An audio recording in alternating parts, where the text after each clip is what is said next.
Imagine stumbling across the most feared tank of World War II, perfectly intact, no battle damage, no crew, just sitting there in the Tunisian sun, silent and abandoned. For Allied soldiers in 1943, it was like finding a dragon asleep. This was the WWII, Germany's legendary heavy tank.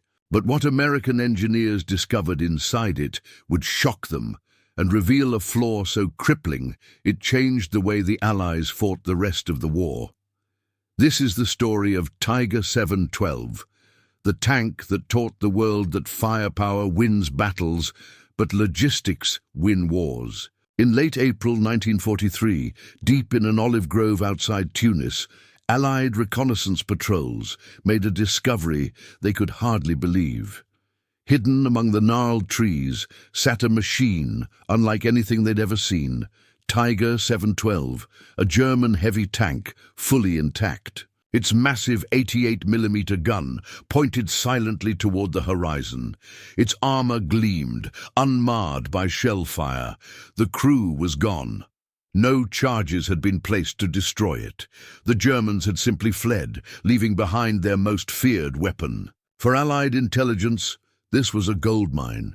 A Tiger captured intact meant answers to how it worked, how it fought, and maybe how to destroy it. The North African campaign was collapsing for the Axis. Between May 7th and 13th, 1943, more than 230,000 German and Italian troops surrendered in Tunisia. The proud Afrika Korps ceased to exist. Among the defeated were remnants of Germany's 501st Heavy Panzer Battalion, one of the first units ever to field the mighty Tiger bombers. These tanks had arrived in Tunisia just months earlier, their reputation already legendary. Soviet reports from Leningrad told of unstoppable monsters, Tigers destroying T-34s from over 2 kilometers away. The myth was spreading fast, and now the Americans would see for themselves.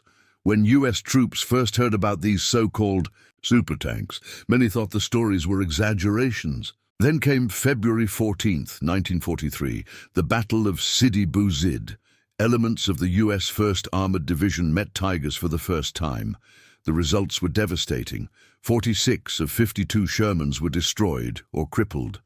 The Tiger's thick armor and 88mm gun made it a nightmare on tracks. Soon, reports from the front spoke of Tiger phobia. Entire units would halt operations because someone thought a Tiger was ahead. But the truth was stranger and far more dangerous than the myth. By spring, the Tiger's weaknesses began to show. Mechanical breakdowns, shortages of spare parts, and most of all, fuel. The 501st's own war diary told the story. 20 Tigers operational in December 1942, 14 by the end of the month, 11 by January, 6 by March.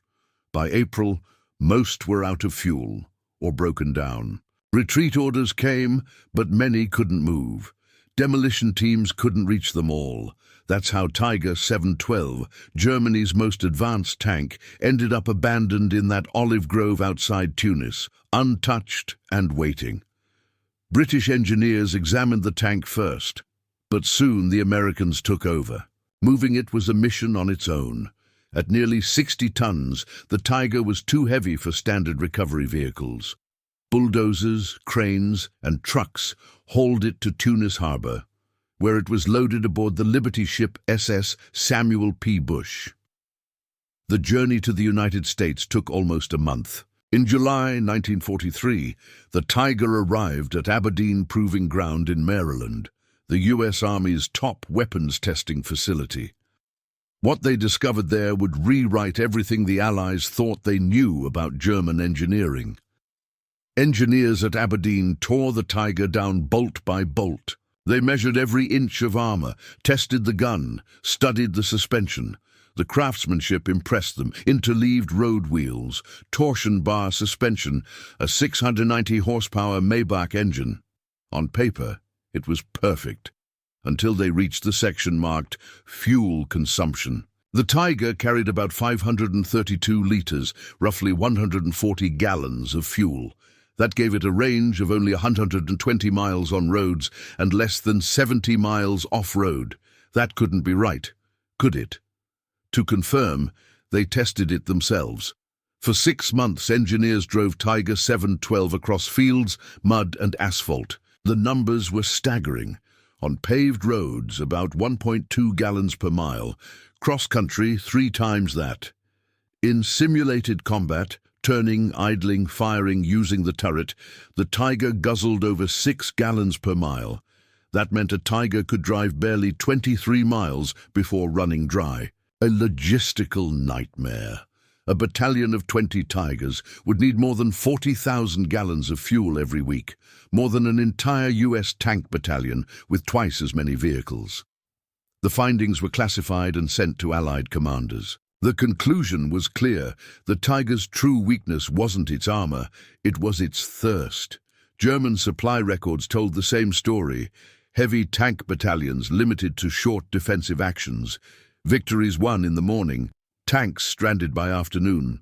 And German diary entry from Normandy read, "The best tanks in Europe sit idle for want of fuel." By late 1943, American training films taught a new lesson. Don't fight Tigers head-on, make them move. Every mile they drove brought them closer to defeat. Airstrikes, artillery and sabotage targeted German fuel convoys. By Normandy in 1944, the strategy was working. Allied columns advanced 100 miles a week, while German heavy battalions could barely move 30. Abandoned Tigers littered the roads from France to Belgium, engines intact, fuel tanks empty. Even in Hitler's final gamble, the Ardennes Offensive, fuel shortages strangled the attack. The plan depended on capturing Allied fuel dumps. They never did.